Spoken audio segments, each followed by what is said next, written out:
Thank you, guys.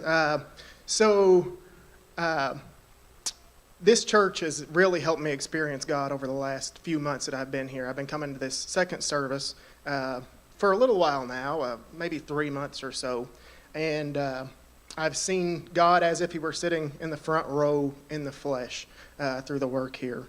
I'll start with my testimony in childhood. I was raised in a Christian household, a fantastic house, had a great life growing up.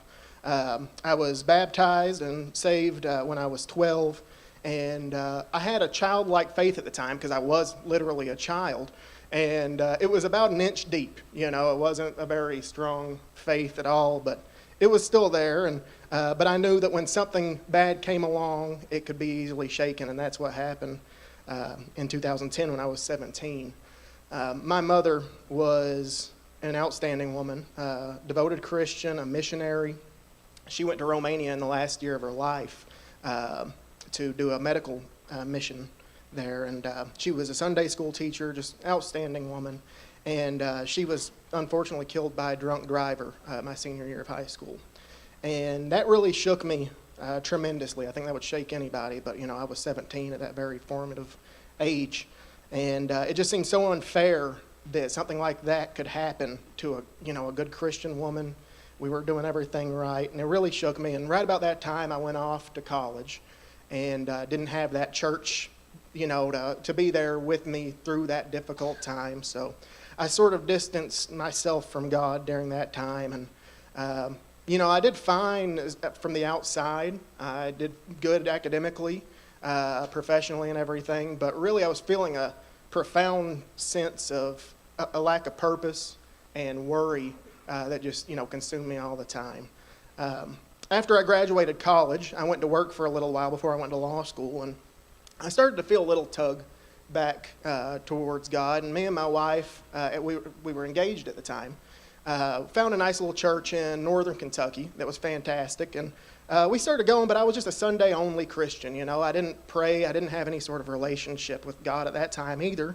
But I just sort of started feeling that little tug, and, I downloaded the Bible app and did a little reading every now and then.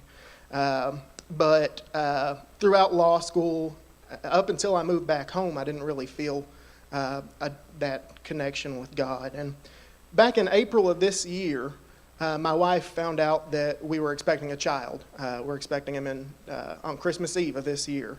So I sort of had a crossroads there of, do I want to raise my son the way that I was raised in church? Do I want to provide him that basis, or do I want to do it secularly, let him decide what he wants to believe? And that was sort of the way I was going, to be honest with you.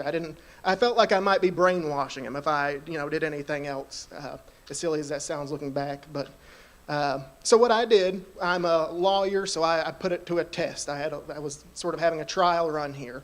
I said, I will read the Bible for about an hour a day, and I'll do it for, a couple months, just, to see if I feel anything. And so what I did is I started reading. I read in 4 different places. The first was in the story of Abraham and Moses, and I saw that, God asked you to take that first step in the leap of faith, and then He starts providing the steps from there, as long as you're willing to follow Him. So I decided I'd give it real honest investigation and do my Bible reading, and I started praying too. And this is where it gets good, folks. There's 4 things that I prayed for specifically, and all 4 of them were answered through this church in just the last few months. So the first thing I prayed about was guidance on how to raise my son. Like I was saying, I wasn't sure if I wanted to raise him secular or not. Second thing was I have some family members that were struggling with addiction and mental health issues and stuff, and I was praying for them. And, it seemed like we tried everything. So I was like, we'll just, we'll try prayer and see if that helps. I was doubtful, but I still prayed anyways. The third was I was hoping that I'd find a good church that me and my wife could, get more formal guidance on this instead of just, me sitting at a Bible trying to learn things, have some guidance from someone else to guide me through it. And the fourth thing was a financial question. And I know looking at this list of things, a little money issue isn't the most important of those 4 things. But in my mind, It doesn't matter if I have a lot or a little. Money has always been one of the big things that I worry about. It consumes me all the time. So I had a financial question that I was wondering about. And, you can't open up the Bible and it says, in October of 2024, Mitch Whitaker will do this, to fix this financial issue. So I was praying for guidance on that. And the funny thing is, I found this church because I knew about Jared through SOAR. I saw him maybe, it seems like 10 years ago at a SOAR convention. And as I was looking for churches, I knew that he had a church, and I went and investigated. There are 50 churches on my way here, folks, that I could have stopped at. But I went to the one that's 45 minutes away that I saw on Facebook. I really liked it, so me and my wife came. We were real quiet, sat in the back, didn't, try to talk to too many people the first time we came. And the name of the sermon was The Risk of Excess. And Jared was talking about how money shouldn't dictate your life, how you shouldn't make decisions based on that excess that you seek and the risks that come with excess. Me and my wife both felt like that day our question was answered when it came to money. Like Jared gave us, through the gospel, gave us the exact answer we needed for that particular situation. So we were hooked but skeptical, I'll say. I was like, we'll come back for sure, but that might just be a coincidence, right? So the next week, this is probably the biggest way I've seen God in my entire life. Me and my wife told nobody that we came to church that Sunday, not a soul. The next week, we found out that one of those family members that was struggling came to celebrate recovery for the first time in his life, never had, been to a meeting before ever. And we didn't say a thing, but he came to that same church, 45 minutes away from us that we just found on a whim.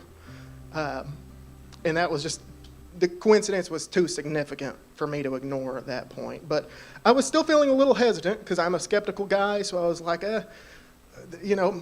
two coincidences, it's becoming more likely, but maybe it's all just coincidences. Well, the last thing was small, but it was enough to get my attention.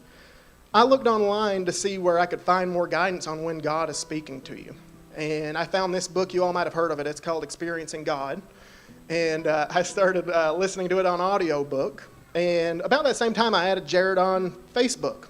And he posted a quote from Richard Blackaby, one of the co-authors of this. So I was like, oh, that's cool. I'm reading this book, Jared. And he said, oh, we're getting ready to start a 7-week sermon series on this Experiencing God thing.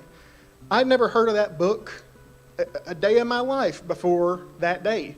And Jared was doing a sermon series on it. So it may have been a small confirmation of God's providence in my life, but geez, on top of everything else, seeing God move in all 4 of the things that I asked for in definitive ways, it was enough to cement in my heart that God is real and He's there with me in the decisions that I make. So He's been drawing me into this relationship for a long time, and I fought it, but I'm so grateful that I found this church and that you all have been here with me for the last couple of months. I look forward to raising my son here in this church and in the way of the Lord. And I'm so grateful for the pastors for welcoming me in. And thank you all so much. I look forward to worshiping with you more over the years.